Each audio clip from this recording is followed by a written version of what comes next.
पूर्व सीएम कमलनाथ ने IIFA awards के नाम पर जमकर वसूली की थी।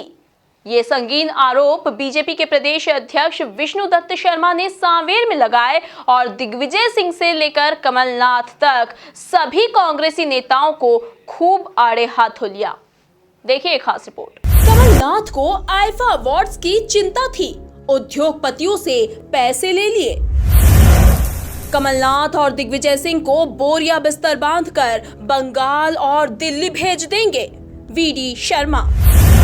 दिग्विजय को बताया भारत का सबसे बड़ा जयचंद। बीजेपी के प्रदेश अध्यक्ष विष्णुदत्त शर्मा के आक्रामक तेवर देखने को मिले और सांवेर में मीडिया से बातचीत में शर्मा ने आरोप लगाया कि कमलनाथ का कसूर ये था कि उन्होंने किसानों गरीबों की चिंता नहीं की।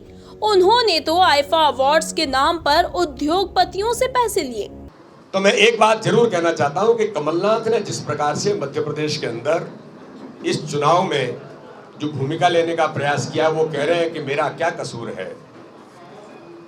तो मैंने इंदौर के मीडिया के मित्रों के सामने कहा था कि उनका कसूर ये है कि भारतीय जनता पार्टी का वो भूखा और नंगा मुख्यमंत्री, वो गरीब किसान का बेटा,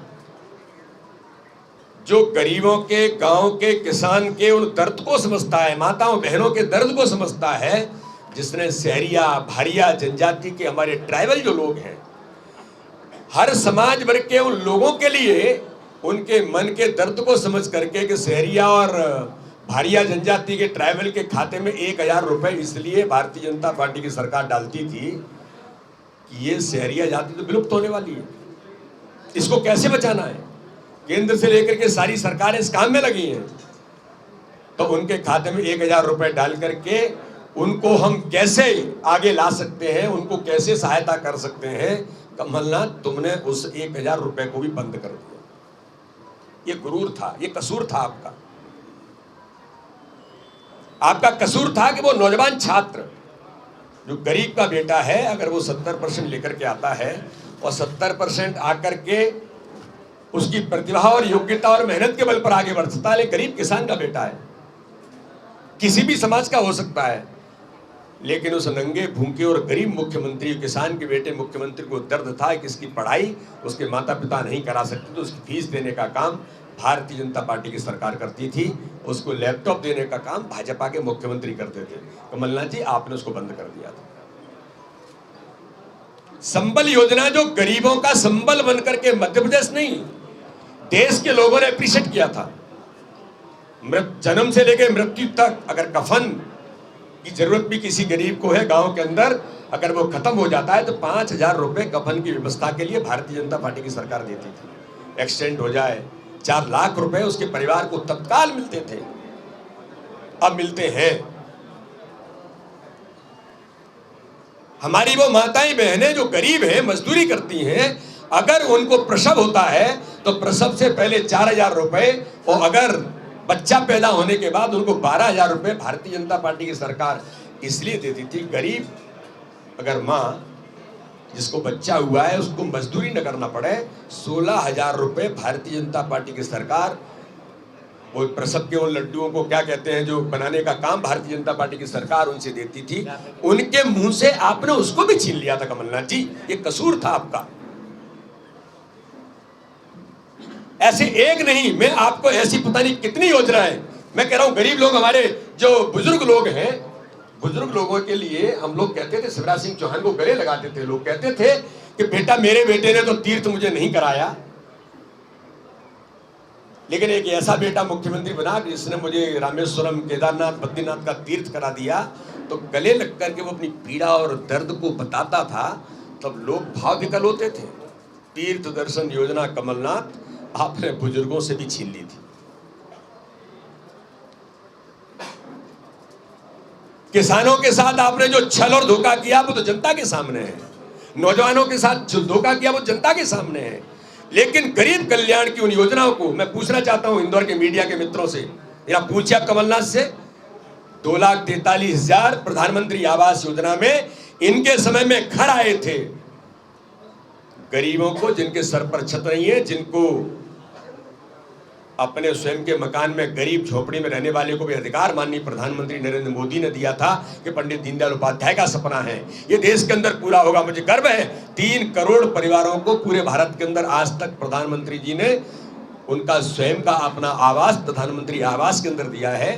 2,43,000 घर आए, 25% मैचिंग ग्रांट नहीं मिलाई, कहा कि हमारे पास पैसा नहीं है, और वो 2,43,000 घर केंद्र को ऑफिशियल पत्र लेकर के वापस कर दिए थे।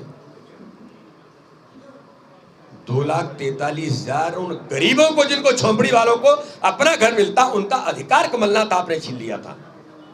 कहां है ये कसूर है आपका? और वही भाजपा की सरकार बनती है तो 1,70,000 घर अभी कुछ दिनों पहले माननीय प्रधानमंत्री ने मध्य प्रदेश के 1,70,000 प्रधानमंत्री जी ने कहा 5 महीने में रिकॉर्ड घर बनाने का जो रिकॉर्ड बनाया है, नहीं तो 8-9 महीने लगते हैं जनरल जो घर बन रहे हैं उनमें। लेकिन मध्य प्रदेश के अंदर इस चुनौती को, कोरोना के संकट को अवसर में बदलने का काम कि 5 महीने के अंदर जो रिकॉर्ड उसमें घर बनकर के तैयार हुए, उनका गृह प्रवेश प्रधानमंत्री ने ऑनलाइन कराया था। 1,70,000 से मैं भी एक घर के अंदर, गांव के अंदर गया था।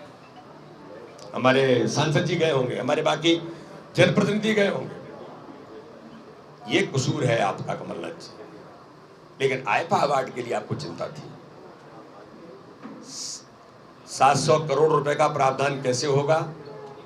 माननीय मुख्यमंत्री जी ने भी जांच बिठाई है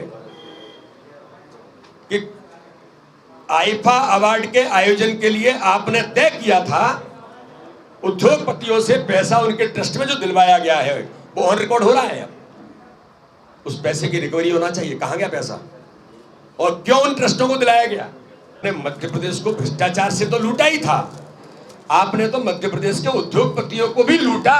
उद्योग लगाए नहीं, उद्योगपतियों को लूटा आपने, और ये उद्योगपति इस बात को कह रहे हैं। वहीं दिग्विजय सिंह को देश का सबसे बड़ा जयचंद बताते हुए वीडी शर्मा ने जमकर सियासी तीर चलाए और कांग्रेस के वादों पर खूब कटाक्ष किए। लोकतंत्र की बात अगर कांग्रेस करे इस देश के अंदर, तो आप मुझे बताइए कि हास्यास्पद नहीं है क्या? मैंने कहा कि जिस लोकतंत्र की हत्या आपने ऐसे नहीं की, 19 महीने लोग जेल के अंदर रहे, इस देश के लोकतंत्र को तार तार आपने किया। राजमाता सिंधिया जी जैसा व्यक्तित्व 19 महीने जेल के अंदर काल कोठरी में, जहां सामान्य कैदी रहते, वहां प्रताड़ना दी गई, और आप कह रहे हैं कि हम लोकतंत्र बचाएंगे। शौर्य स्मारक की क्या बात करते हैं आप? मैं पूछना चाहता हूं दिग्विजय सिंह से और कांग्रेस के नेतृत्व से। बटाला हाउस के अंदर मोहन चंद शर्मा की शहादत हुई थी, दुनिया ने, देश ने देखा। यही दिग्विजय सिंह है मध्य प्रदेश के कांग्रेस के पूर्व मुख्यमंत्री जो कमलनाथ के गले में हाथ डाल करके सरकार चला रहे थे। जवाब दीजिए। आपने कहा था कि ये फेक एनकाउंटर है, सर्जिकल स्ट्राइक देश के अंदर होती है, हमारी सेना जान जोखिम में डालकर। वही भिंड के लोग जहां स्मारक बनाने की बात कर रहे हैं, वो सैनिक अपनी जान हथेली पे लेकर के जाता है, और पाकिस्तान के लोगों ने हमारे सैनिकों को जो हताहत किया था, उनके ऊपर जो आक्रमण किया था, उसका जवाब देने के लिए सर्जिकल स्ट्राइक होती है। भारत में जश्न मनता है, लोग सेना के प्रति सलाम करते हैं, और आप दिग्विजय सिंह कहते हैं कि इसका प्रूफ चाहिए।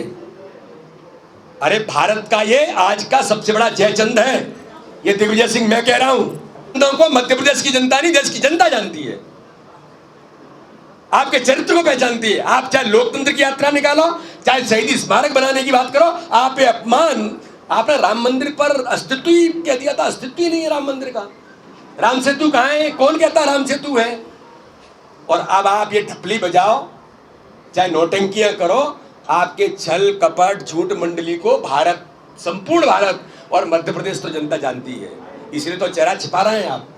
तो इसलिए कमलनाथ जी या दिग्विजय सिंह या कोई भी हो, अब मध्य प्रदेश में आपका अस्तित्व खत्म हो चुका है। जबकि एक सवाल के जवाब में वीडी शर्मा बोले कि हम दिग्विजय और कमलनाथ का बोरी बिस्तर बंद करके बंगाल और दिल्ली भेज देंगे। तुम दोनों के बिस्तर और बोरी बिस्तर बांध करके यहाँ से बंगाल और दिल्ली रवाना करने का काम भारतीय जनता पार्टी का कार्यकर्ता करेगा। बहुत बहुत धन्यवाद। कुल मिलाकर बीजेपी के प्रदेश अध्यक्ष विष्णुदत्त शर्मा इन दिनों अपने तल्ख सियासी तेवरों के साथ उपचुनाव के रण में जुटे हुए हैं और बीजेपी को फ्रंट फुट पर ले आए हैं।